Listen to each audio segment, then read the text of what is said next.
The domestic football season is less than a month old. England are playing Germany in a crucial World Cup qualifier. Spirits are high among the English fans, and the atmosphere is good-humoured. By the day of the game, 10,000 English fans will descend on Munich. England-Germany is a fixture which, more than any other, has the potential for hooligan violence. There are 800 German police officers on duty. And the media want to know what's being done to combat the troublemakers. The English police in Germany make the customary reassuring noises. There were 537 fans banned from travelling to Germany. There's an operation ongoing in the UK now at all ports, airports and seaports.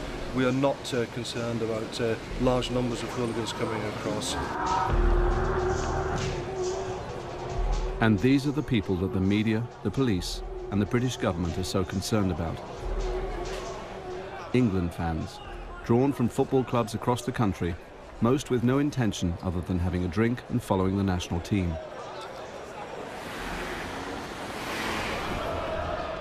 But somewhere amongst them will be the hardcore hooligans. Using hidden cameras, we've spent the season finding out who they are, where they come from, and what happens away from the gaze of the media.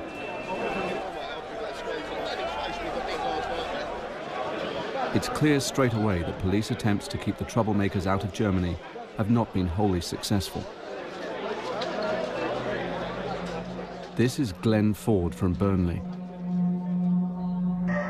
At the European Championships in Belgium 2 years ago, Ford was one of the first of more than 900 England fans arrested. Nothing has been done to stop him coming to Munich. Around the corner, the first signs of trouble.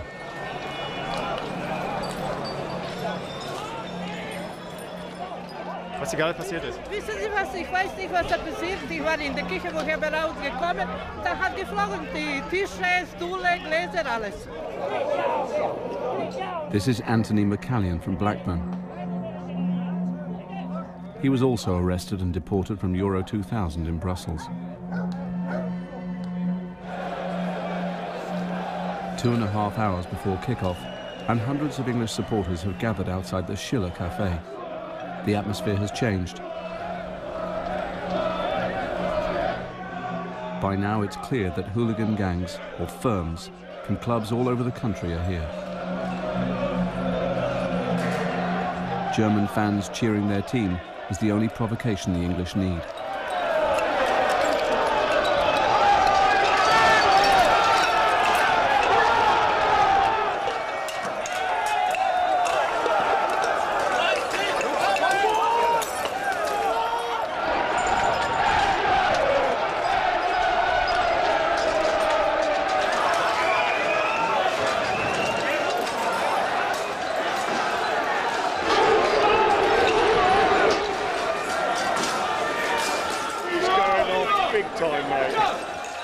In the midst of the mayhem are other known hooligans.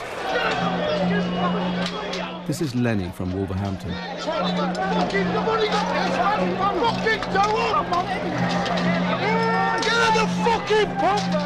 He's another veteran of Euro 2000.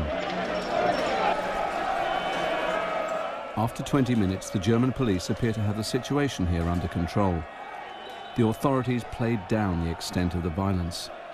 If you look at the history of that fixture, you know, the tense atmosphere built up around it, by and large, I think one would agree that England supporters were, in the main, well behaved, and the German authorities were quick to praise the England fans. And I think, you know, violence was at a minimum in what could have been a very unpleasant and very difficult situation. But away from the media and the public gaze, hidden cameras record the wanton vandalism and fighting that was to continue throughout the day.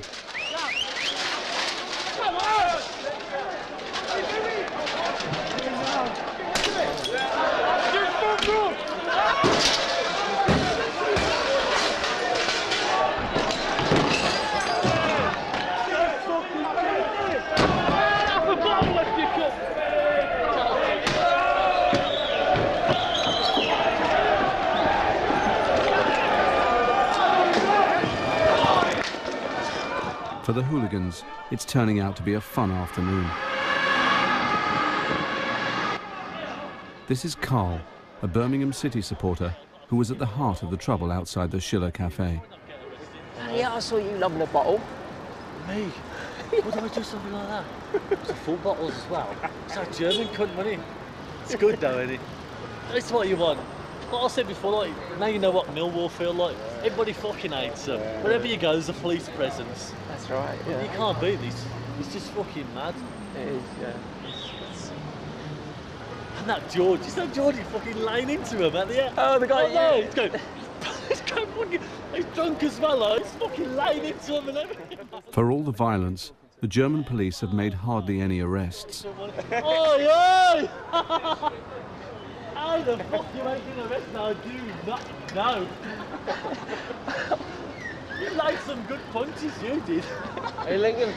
Nah, well, with the Lincoln lads, we're on Birmingham. But, yeah. Righto, driver, righto. Remember, no surrender to German bastards. Both Stuart from Newcastle and Carl were involved in the trouble, but they aren't top boys, so-called Category C football hooligans who orchestrate the violence. Lenny is. We can't show his face for legal reasons, but he's a leading figure in a hooligan firm, the Wolves Subway Army. I want you to fucking do the old film, fucking hate them. I do, you know I fucking hate them. I was in the street on my own shouting, go on, fucking do it. Yeah, and you was like going off your head on it, and I saw you, man, you were up there. Fucking do me, fucking do it. I want the German. I want anybody. You're not Blues, are you? You Blues? Wolves, mate. Wolves, alright, cool. What's its name, skinhead?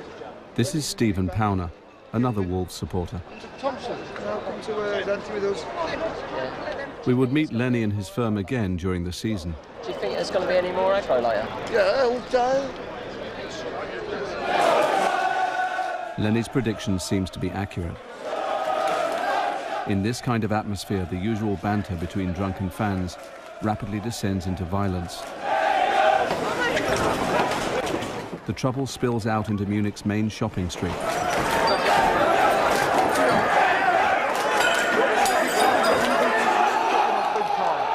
Half a mile away, another group of English hooligans try to get to the Germans.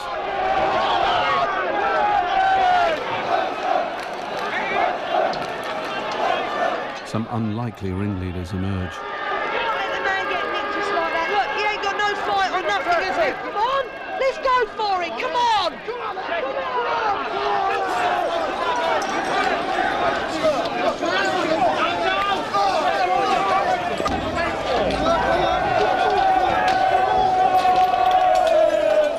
The England fans finally make their way towards the Olympic Stadium for the match. But the trouble's not over. A hidden camera reveals some of the most vicious fighting at the underground station next to the stadium.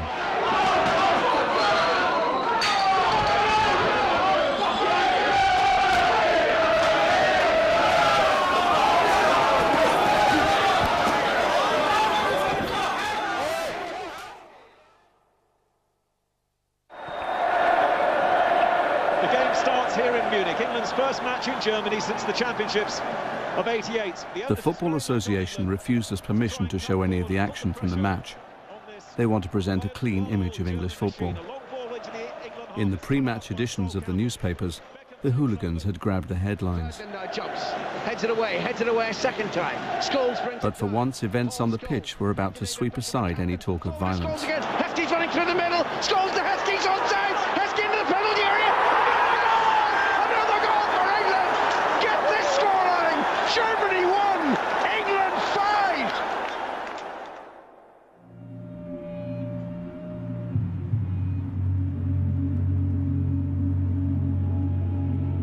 It's usually only when England play abroad that we hear about football violence. There is a perception that in domestic football, the authorities have managed to stamp out the hooliganism of the 70s and 80s. At the end of the 1980s, they said, "We have won." They actually used those words, "We have won, we have beaten football violence." They hadn't. there was a lull. The reason why there was a lull in football violence was because most of the top boys throughout the country were getting loved up on ecstasy pills and going to acid house clubs. Then the ecstasy went poor, they got bored of it, they went back to football violence. It's only ever a lull. It's a lot more widespread than the general public realise. They might hear of 1 or 2 big incidents a year, but this thing happens week in, week out at different grounds all over the country. It's like making a resurgence. Went through a stage of where it was down to like little 40s and 50s arranging to meet each other, and it was smaller but more organised. Now it seems to be getting back up to big firms again. Bigger numbers coming out, more people getting involved. Hooligan groups are attached to nearly every football club. I find it a little bit difficult to say or name a football club which hadn't got a hooligan group of some sort. Something like Notts County would have a very tiny one. Other clubs would have a big one.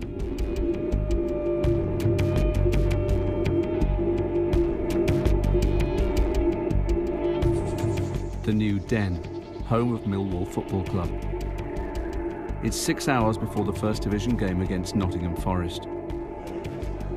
Nearby, more than 200 police officers meet in a school hall for their pre-match briefing. They are expecting up to 2,000 Nottingham supporters to travel to South London for this high-profile fixture.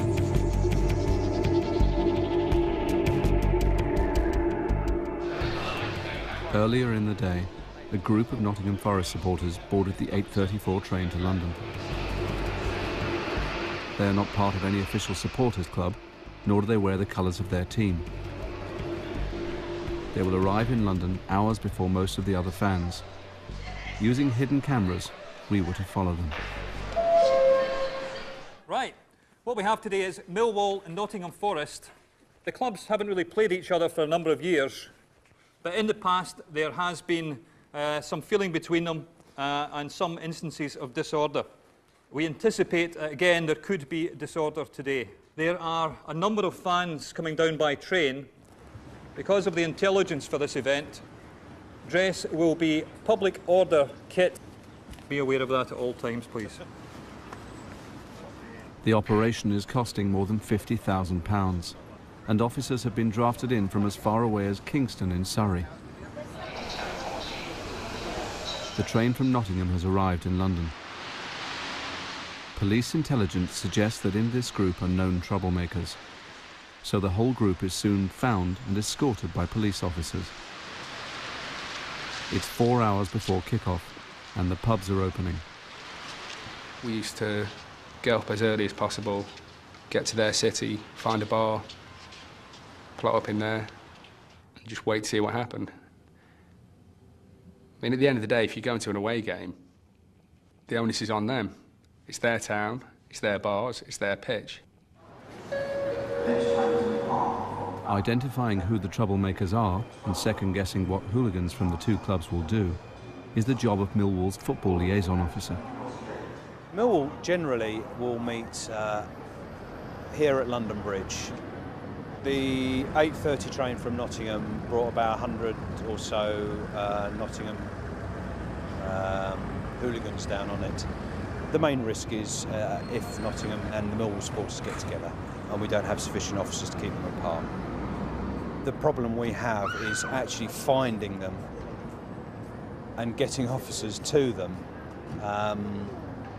before the two groups get together. But the police have become a lot better over the years, and they've realised it's small, contained units of hooligans rather than, you know, the mass mobs of 200-300 supporters, which it was in the 70s and 80s, where everybody with a scarf, hat, anything would just have pitched battles. Now it's run more along military lines. The mobile phone is the weapon of choice in the battle of wits with the police.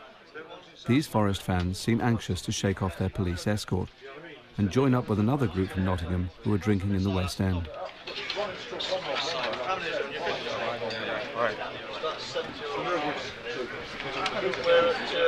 don't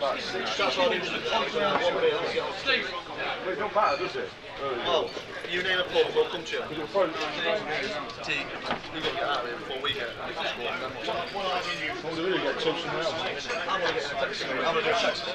This is Gary Clark, who has since been banned from attending England matches abroad, but not domestic games.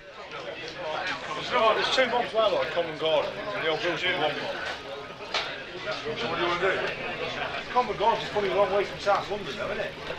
As the Forest group decide on their tactics for the day, Neil McPherson is trying to find out where the Millwall hooligan firm is meeting. It's up to you. I mean, is Bermondsey pretty quiet? Yeah. London Bridge is dead. I mean, whatever you think best, Joe. Have a look at it if you want. But I've heard Surrey Quays mentioned a couple of times, so it could be they're meeting over there. By 1:30, there are around 130 Forest fans in Covent Garden. They have singularly failed to shake off the police and are heading towards South London. My concern at the moment is if the there's Millwall up at Surrey Quays. Yeah. If they jump on, there's a couple of pubs they're using there, but they're right outside the tube station. If they stay on at London Bridge, then they'll go to Canada Water and then Surrey Quays. Yeah. If they go straight past London Bridge, I'll let you know. The police can't force the fans to go anywhere. All they can do is follow, watch, and wait.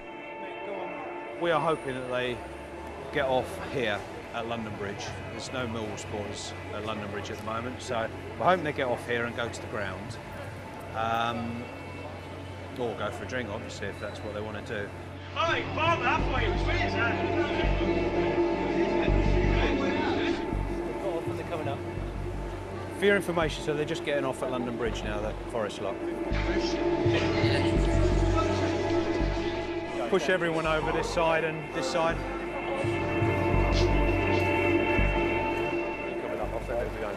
Yeah, fine. It's for the 2 complete cars. Yeah, I would think so.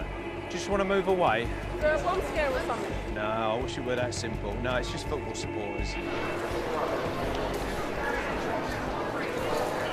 Hello, Mick. Sounds like they've slipped out a side entrance here, mate. Yeah, we're not sure where they are. They're off the train. We're just trying to find them. Go on, you go through.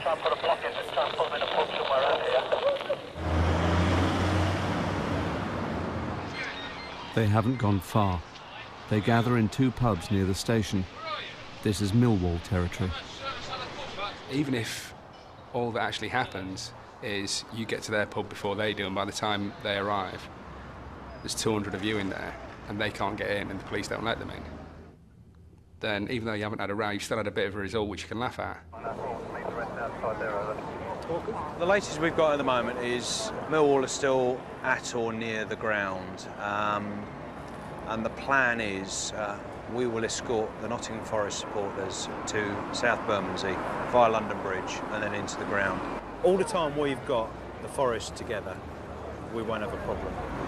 Millwall's intention will be to get through the police lines and attack the Nottingham Forest supporters, and to a certain extent, I've no doubt Forest are considering the same.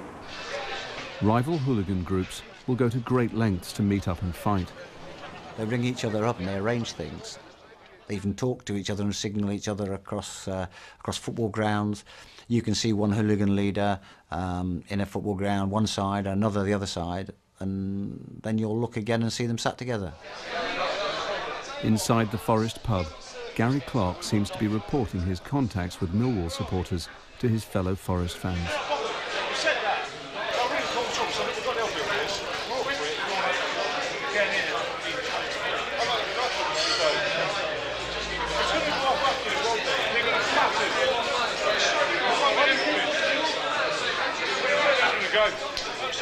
Just had a word with the governor here.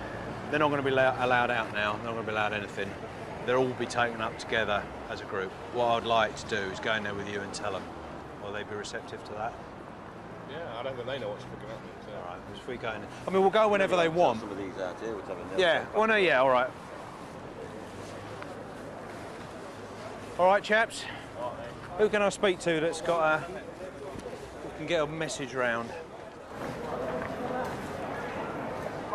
The Forest fans are taken with a massive police escort back to London Bridge for the short hop to South Bermondsey Station. So far there has been no trouble and no sign of any Millwall hooligans.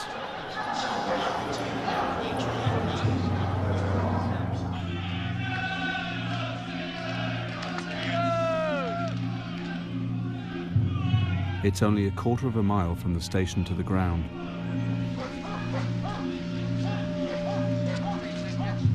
With Millwall, it's like the same with West Ham and Cardiff and everyone living with a close proximity to the ground. That the whole neighbourhood can come out, the whole community comes out, and it's not like some of the other clubs where people have got to travel into it. At Millwall, the whole estate, you know, come out.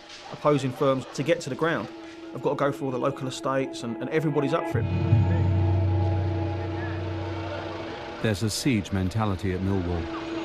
Camera crews are not welcome. Fans feel the media have always unfairly portrayed their club.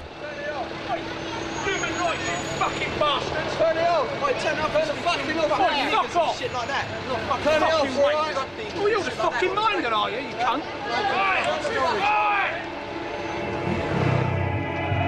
Millwall Football Club declined to cooperate with this programme, and we were not allowed to film in the stadium.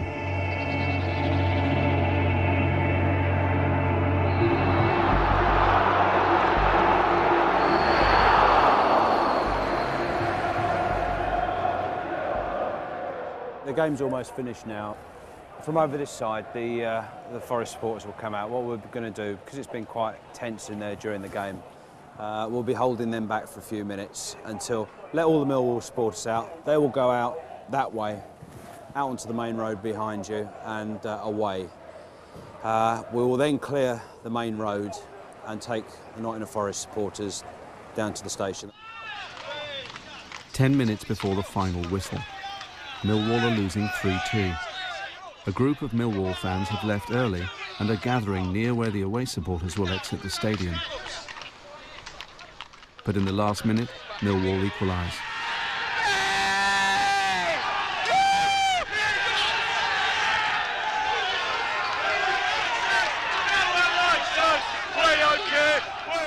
Fans attack a police horse and start to throw missiles.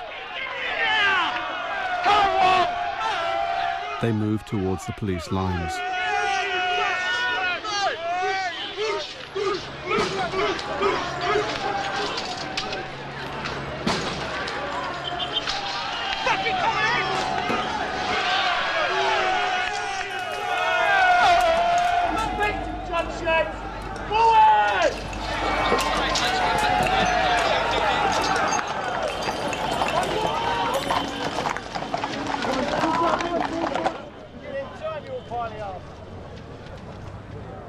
Video evidence is useful for making arrests.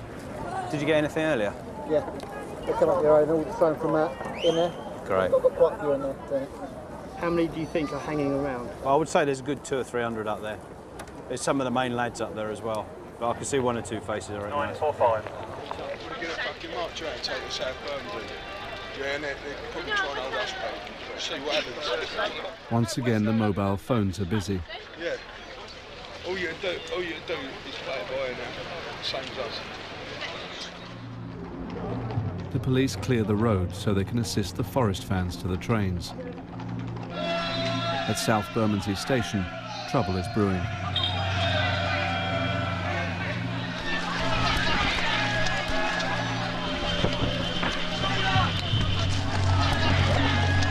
As police clear the area, missiles begin to fly.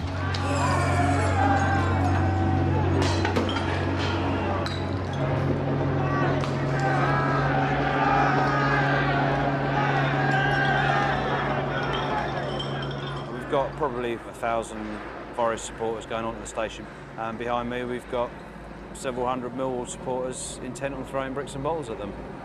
It was a good game apparently. As you saw, we cleared the road. For some reason they just started throwing bricks and bottles at us. And I have no idea why it happens. Come on, Millwall, don't run! We're Millwall! As the Forest fans get onto the station platform, the Millwall hooligans try to break through and attack them. From One's 2, India 99. You watching the pictures? Got a group of about 15 around that gate, giving it a good old go, trying to break through it.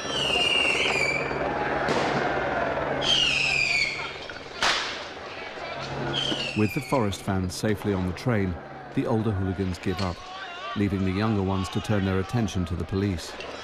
Yeah, received. We're looking at that now. We've got groups running around in the road under the bridge, and another group standing on the corner by the pub, over.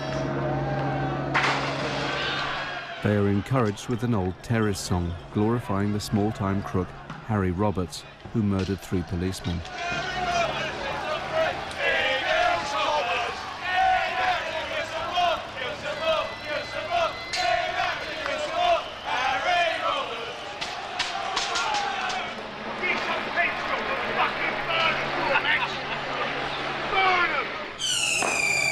They're just trying to go around the back of them at the moment. I don't know if you're aware. Come on in. Sorry? They're going around the back of them at the moment. Yeah, I saw that. Yeah, all right. So as long as you're aware, I'm just letting them know to clock a couple and make sure we get them. Control. Give us general. The streets are finally cleared. The season is only 2 months old, yet this is already the 4th time there has been major disorder at Millwall. We've tried everything. We've tried letting everyone out together. We've tried just a couple of PCs walking up the road. We've tried everything, and nothing works, and it always ends in exactly the same scenario. We can't give up on it, but it does make you want to give up. Millwall has always had a poor reputation for football violence, but it's by no means alone. By the end of October, just a third of the way through the season, there have been 19 football-related incidents of violent disorder around the country. It's difficult to say what attracts a large hooligan group from a particular club. Some of the problems are worse in the lower leagues than the higher leagues. There are certain small clubs that have bad hooligan groups, so they're more dangerous, some of the smaller club groups, than the larger club groups. I had my experiences specifically with Stoke City, where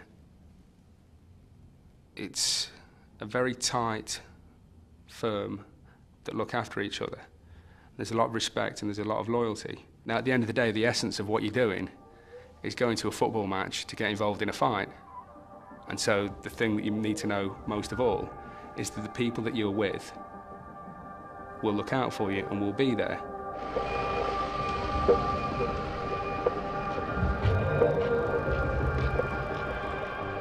The First Division derby between Walsall and Wolves. A group of 20 or 30 Wolves supporters are drinking in the town centre before the evening kick-off. West Midlands police seem to be taking a keen interest. In the corner of the pub is Stephen Powner. He was in Munich with Lenny, a top hooligan in the Wolves subway army.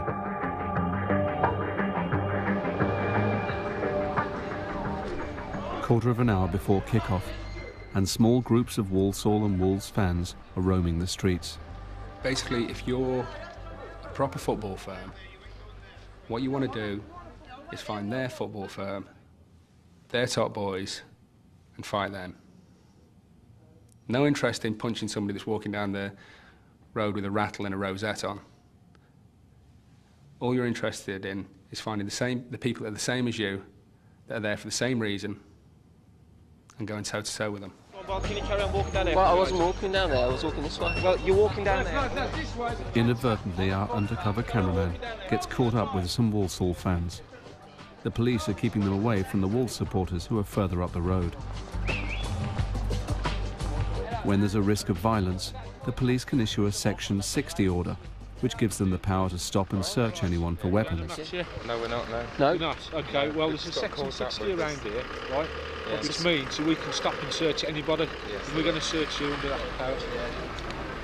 The problem is that if the officers find the secret filming equipment while the hooligans are still around, our team could be in extreme danger. And it's recorded. OK.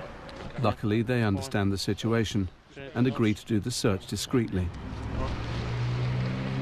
This looks better as well if we're searching as well, that. Of course, understandable. 5'10" here, 11. 11. Who's your Brown, male C Brown. Okay, this is your copy of the stop search form. Okay, I've just got your details on there. The reason why you've been stopped. Okay, and my details on the bottom. Okay, right. thank you very Enjoy much. the rest of your evening. Cheers. Okay, Thank you. Goodbye. The game has now started, but still there are small groups wandering the streets.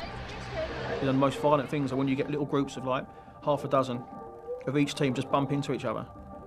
They're the ones that get the right nasty things rather than the big, you know, hundreds and hundreds where the police are there, and you do get that fear because anything can happen. You come out with them, what you got to say now then, big man? You what, mate? Yeah, what you got to say? You come out with them, lot there, from that Where'd you fuck? It's Lenny and the Wolves firm. Walsall boys, gobby fuckers. Fuck off, we You not tend we to Wolves. fuck off. No, sorry, mate. Where are you sorry. from then? You're from Wolves. Let's have a look at your address then. They mistake us for Walsall fans. Bradford Hall, Bradford Hall, Walsall. A bit of quick thinking, and Lenny seems flattered that we know him from the England game. Where are you from then? He's in forgiving mood. No, we didn't, honest. I'll see you later. Go on, enjoy yourself. Go on, enjoy yourself. Lenny and the Wolves firm would turn out to be active throughout the season. Walsall, am I? Football hooligans like Lenny don't wear the colours of their team. They have their own dress code. Top designer labels: Burberry, Lacoste, Aquascutum, and above all, Stone Island. Sometimes the only clue to team allegiance is a tiny pin badge. It's not about the actual fighting. It's more to it than that. It's a whole subculture of putting yourself on show, who's got the nicest clothes. People might deny it, but deep down, that's the truth. They know they wouldn't, you know, if their missus hid all their best clobber, there's no way they're going to go to the game in a Fruits of the Loom t-shirt. They just wouldn't. If I knew that we were playing a particular game against a particular team or at a particular firm, in fact, really for any game, it would be as important for me to be better dressed than the opposition as turning out in big numbers. People would sort of like go out and buy a new outfit for the game. It's almost like it was someone's wedding and you have to buy a new outfit for the day. You know, like women buy a new hat for a wedding. You know, guys go out and buy a new £400 jacket for Leicester away. They invariably don't wear colours. It's only up until recently you would see many public houses, people with football colours not allowed entry. Well, actually, the reverse is the case now.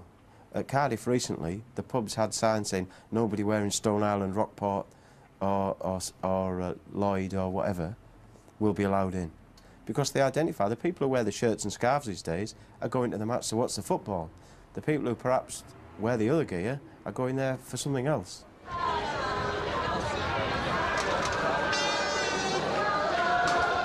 It's England versus Greece. England need at least a draw to qualify for the World Cup. And around the ground, the atmosphere is optimistic.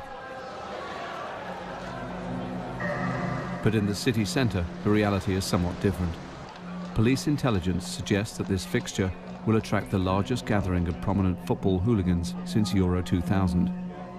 They're not here to fight the Greeks, they're here to fight each other. Outside Sawyers is a group of Burnley, so we don't know at this stage whether it's for a confrontation or whether to meet up together. DC Graham Norton coordinates intelligence on hooligans for the British Transport Police. We've got Preston North End group have just arrived, and also within this vicinity is a group of Burnley. So obviously it would be advantageous if they didn't come together. We've got people from Manchester United, we've got Oldham, we've got Stoke City, we've got Huddersfield Town, we've got Shrewsbury. They're all people we thought would be here. They're known to a lot of our officers. They are here and we're going to deal with it. What we think is that perhaps there will be attempts at some days at some time during the day for these groups to get together for the purposes of causing violence. The police tactics are to swamp the city. There are more than 800 officers on duty. They stop and search hundreds of fans, most of them there just for the football.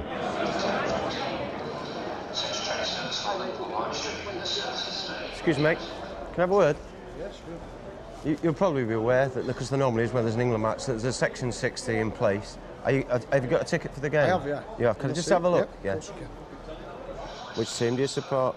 Me, Preston. OK, mate, thanks. Sorry to be. This supporter has no history of causing trouble, but the intelligence is still useful. Shaking like a leaf.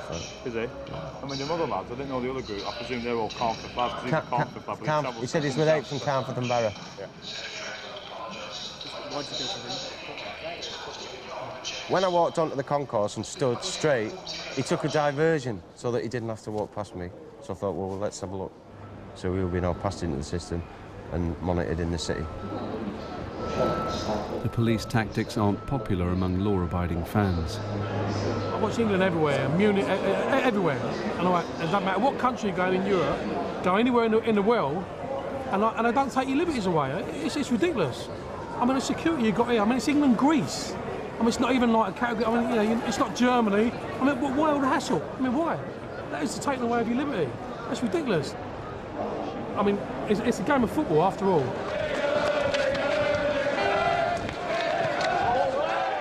One of the crucial times is as the fans start moving towards the stadium. Then we could have a scenario dealing with what is left behind in the city who haven't got tickets for the game but are then intent on watching it on the TV, or if they have other motives. In the city centre, police are suspicious of any large groups who haven't gone to the game, like these supporters from the Midlands. They are summarily rounded up and escorted to the station.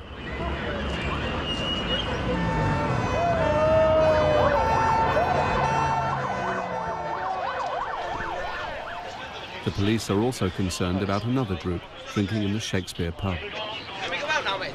Not as far as I'm aware of, no. Inside are 50 or 60 fans from Stoke City, a club whose supporters have one of the worst reputations for football violence in the country. They may be penned in by the police, but at least they can watch the match on TV. Half a mile away, tempers are fraying. It's my day off. I'm going to watch a football match. And you won't let me do it, will you? We're stuck here like fucking animals, ain't we? So, why rather go home on trains, or you let's go? The 93rd minute at Old Trafford.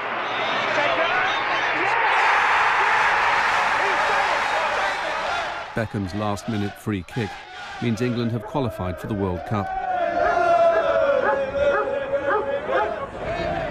With the game now over, the Stoke fans want to leave the Shakespeare. The police won't let them.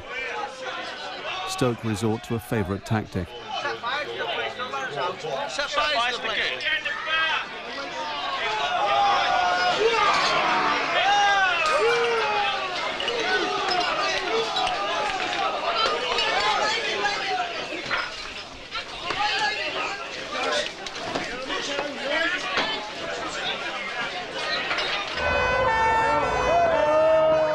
Trouble is now breaking out around the city.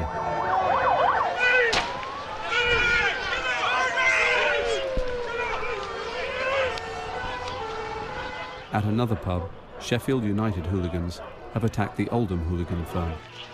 Other clashes that evening involved Manchester United, Stoke City and Manchester City. In effect, it is England hooligans versus England hooligans. The Northwest groups of hooligans were quite prominent throughout the day, as well as hooligan groups in the Midlands and London. So all the intelligence that suggested the possibility of trouble was in fact correct. So that, you know, for the level of policing to the outsider looking in was exceptionally large. It was probably just about proportionate to deal with the problem we had. The British Transport Police alone will have spent £10 million policing football this season, and forces around the country at least 50 million more. Only a small proportion is paid for by football clubs. It costs an absolute fortune, and the police resources that put into it is enormous. The whole of the policing operation around a football ground, with the exception of the odd traffic point, was all about monitoring hooligans. Nothing else. Stopping hooligan groups getting together and having a fight. That's where all the resources go.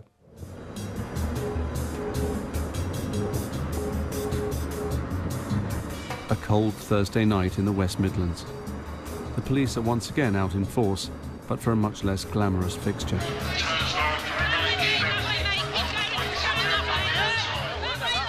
The local rivalry between West Bromwich Albion, known as the Baggies, and Wolves is even more intense as the two clubs battle for promotion to the Premiership.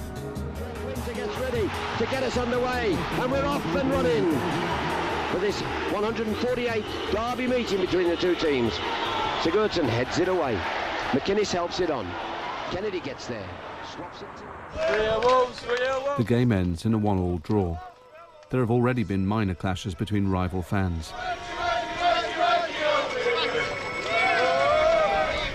The police have blocked the main road to keep the two sets of supporters apart as they leave the ground. Possibility to get very badly hurt is always there. And in some cases people have been badly hurt. But that's all part of the gamble. That's all part of the buzz.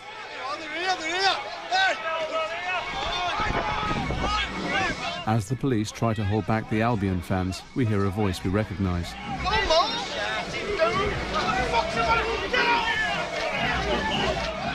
It's Lenny of the Wolves Subway Army. The buzz is that point where the fear hits you and the adrenaline hits you like that. And the difference is whether it stuns you like a rabbit caught in the headlights, whether you take a hold of it and go, come on, let's go. Albion fans break through the police line. In the confusion, it's not clear who's friend and who's foe. Our undercover cameraman is punched. Lenny is approached by a West Brom fan. He lies, then seconds later punches the unsuspecting man to the ground.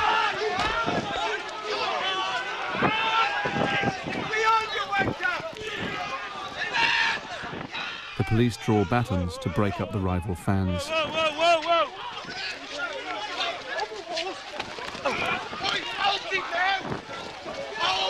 The local phone-in programme is dominated by the shocked reaction. Just come out the ground and I'm with my mum and we just nearly got crushed, you know, because the police wouldn't let us pass them. Well, we've just heard that there were kids, you know, crying and all sorts of things. I mean, it's terrible. I've got my son with me, absolutely petrified. The police have come charging towards us, batons drawn. They should just lock them in, like they do at the Molyneux. They keep in, they'll sit in there. They always have done for years. By the new year, the midway point of the season, there had been 27 serious incidents of football-related violence at matches in all 4 divisions. A small number of dedicated hooligans orchestrate this violence. Mostly in their 30s and 40s, they've been active for years. Lenny is one of them. In his mid-30s, a father of 2, he's a petty criminal living off state benefits. He has a formidable record of football violence, including a conviction for spraying a police officer with CS gas. Although he's been banned in the past, Lenny is now free to attend football matches, including this season's friendly between England and Sweden.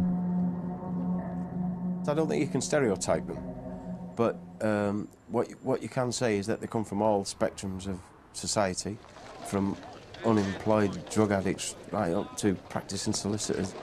Accountants, surveyors, brickies, roofers, lads that work on the city. There's no typical football firm, there's no typical football hooligan. More often than not, working men. More often than not, family men. More often than not, throughout the normal week, outwardly perfectly normal law-abiding citizens. The only thing that we all have in common is that we love football and we like a row. That's basically it.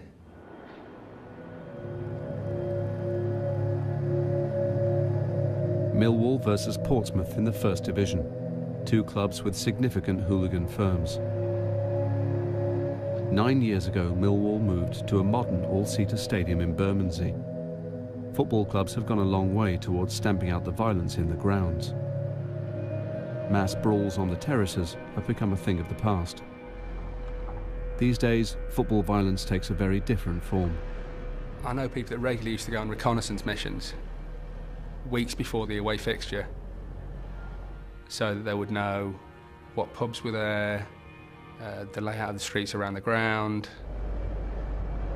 Groups travelling to away games, they'd have road maps, like mobile phones, they'd just organise in a different way. They'd send decoys off to send the police off on wrong routes, and then call the other firm and arrange the venue. And there's a great cooperation between two different hooligan firms that want to fight each other.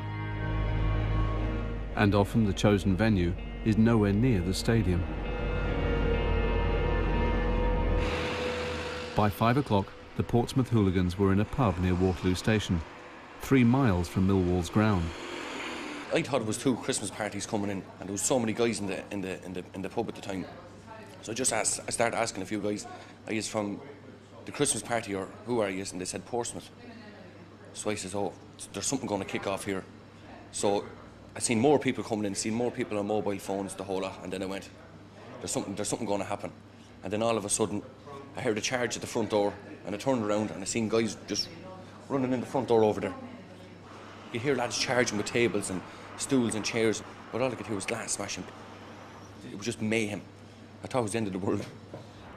You've got ordinary members of the public having just left work, going to the station, and they're watching 100 people fighting in and around a pub. I mean, what's that all about? Before kick-off, news of the fight near Waterloo Station has spread. How much selling, mate? £2 each. Portsmouth fans haven't yet arrived at the ground. Must be aware with a load of pumping coming down shortly. Is that what's happening? Yeah, kicked off at Waterloo an hour ago. Did it? Yeah. Yeah, chucked it then.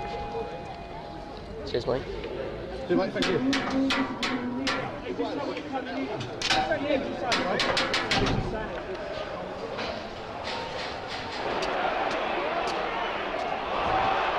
The lower west stand at the Den, where many of the Millwall hooligans sit.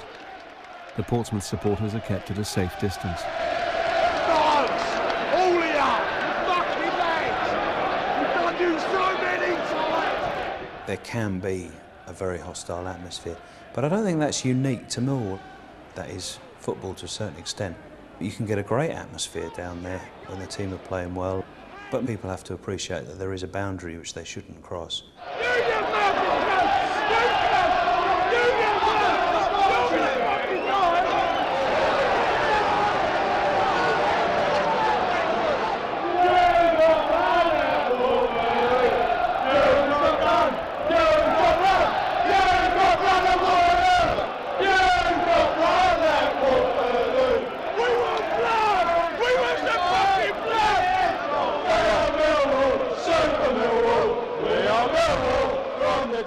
Most of the hooligans would feel that the old days were the best days.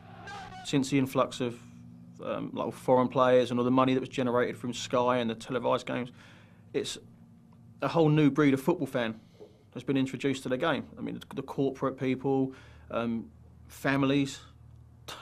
I mean, it's a sad day when you start getting families and that at football. It never used to be like that. It used to be a male-only thing where you could go away and vent your anger over the weekend. And now it's like kids with, you know, ice creams and funny hats and wigs and stuff like that. In the old days, it was just much more fun.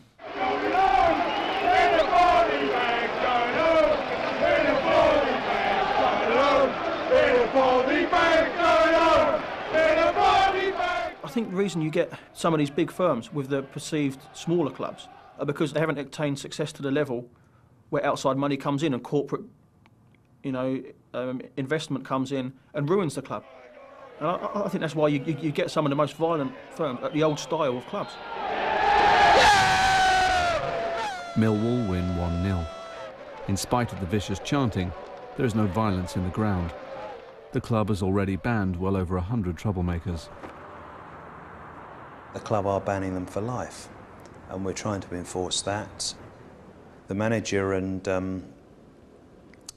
the owner, the chairman, have been in the press and in the local programme saying that if the disorder and the missile throwing carries on, then they would resign.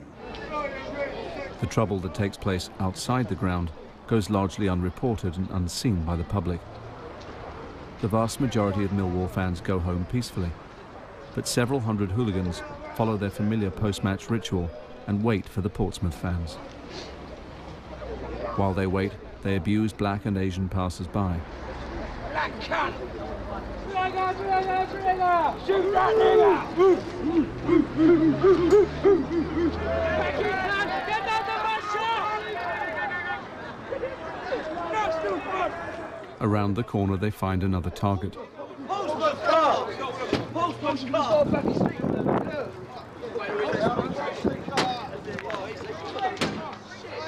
Set on fire!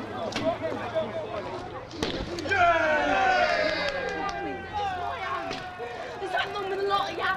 You ain't no football supporters, you're fucking animals. You don't support. Look, they're kicking people's cars in. People's cars in. They're Millwall supporters' cars. Have you kidding? I'm living here with my baby. I don't get respect.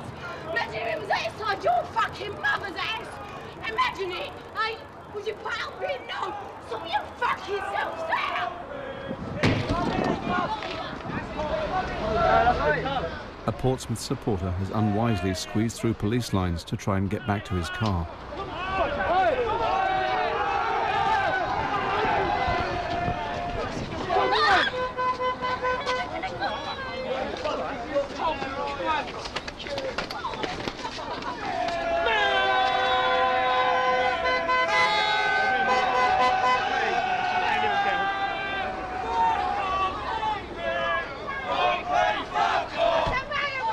The man was rescued by passers-by and, as far as we know, suffered no serious injury and got home safely. Police have arrested more than 40 people for the violence at Millwall this season. Most of them were between 14 and 18 years old. Every firm, like any organisation, will have younger guys that want to become involved in that. They basically rise through the ranks. It's an ongoing thing, and that's one of the reasons why it's a very difficult thing for anybody to try and stamp out. Ultimately, you need to arrest the ringleaders and the foot soldiers as well. You need to get in there and get evidence against the people that are organising it, and that could be done reasonably easily. It just needs the will and the money to do it.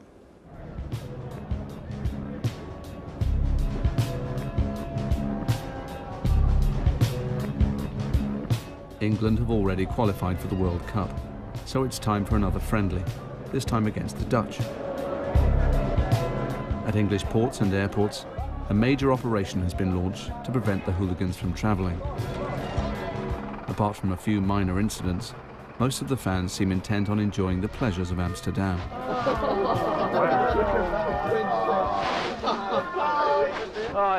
It's a time for renewing old acquaintances. It's Carl from Birmingham. Yeah, very good, man. He threw bottles at the police before the England-Germany game in Munich. Next morning, we catch up with Stuart from Newcastle. Stewie, how you doing, mate? We met in Munich. He was at the forefront of the violence outside the Schiller Cafe. Remember, football, yes, violence, Even more worrying for the authorities is the presence among the gathering England fans of Lenny from the Wolves subway army. Although police have new powers to prevent hooligans from travelling, Lenny and many others have once again slipped through the net. But Lenny hasn't had everything his own way. Earlier in the season, he was arrested in a dawn raid for alleged violent disorder at a football match. You Wolves? Oh, mate, I'm Villa. What reading about you Wolves, lads, in the Evening Mail, dawn raids and all that. You didn't, did you? Lenny seems confident, however, that he will escape the charges. Oh, we'll get away with it, we've got nothing on it. We learned a month later that all charges against Lenny had been dropped.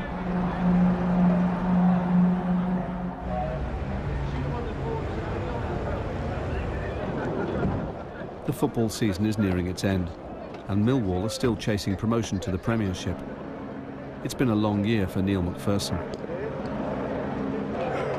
Millwall's visitors today are Wolves. Among the 4,000 travelling fans, This coach attracts particular attention.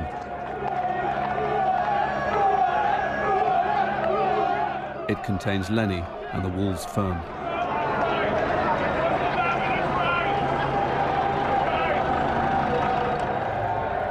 At the last meeting between the sides, 2 of the Wolves firm were stabbed by Millwall hooligans.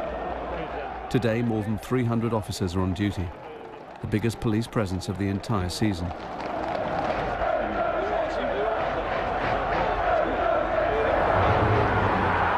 A penalty for Millwall in the second half wins the game, and 3 more potentially vital points.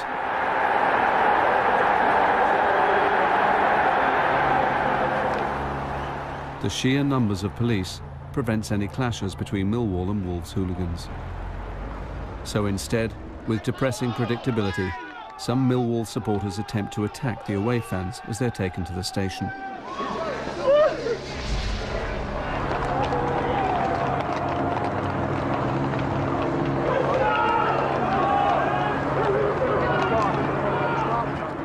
The violence at Millwall has persisted through the season, but the problem is nationwide.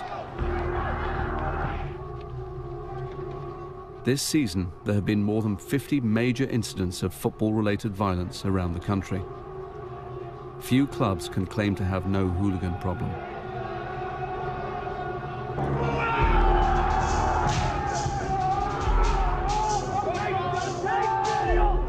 People who deal with football all the time are well aware that every single week there are many violent incidents that are attributed to football fans. So anyone who thinks that football violence is not alive and flourishing are living with a myth, I'm afraid.